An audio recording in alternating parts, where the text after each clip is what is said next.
Yo boy, magandang umaga no. Ano kasi gusto ko lang to i-share sa inyo. Nung time na yun, nung nakapasa ako sa board exam, nung nabasa ko yung pangalan ko sa list of passers, sobrang saya ko talaga boy. Napasigaw pa nga ako nun eh.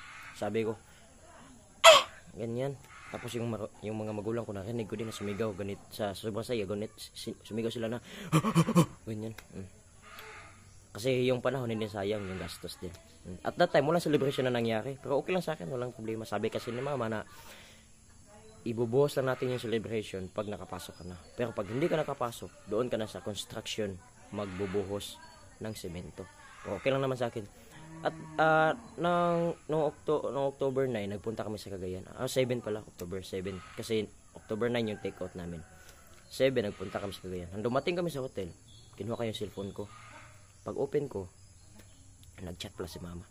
Sabi ni mama, papagawan ka namin ng tarpaulin. Sabi ko, wag na ma. Sayang yung pera. Ipapaano lang natin, ipapaasikaso na lang sa ngipin ko tsaka sa mukha ko. Sabi niya, wag, magpapatarpulin tayo kasi once in a lifetime lang kasi yung makapasa ng board exam, kasi pag nakapasa ka na, hindi ka na pwede mag-take ulit. Sabi ko, pwede din pero wag na, okay na sa akin ma, kahit walang celebration, walang tarpulin siya nga. Sabi niya, wag, papagawan ka talaga namin para pag uwi mo dito, may makikita ka. Tapos yung mga makita mo yung sarili mo na nakapasa ka talaga, mag-feel mo. So ayun. So ayun, excited. Yung feeling na excited talaga. Pagka October 10, umuwi na kami, bimahin na kami. Pagdating ko sa bahay, tinanong ko agad si mama, ma, saan yung tarpaulin?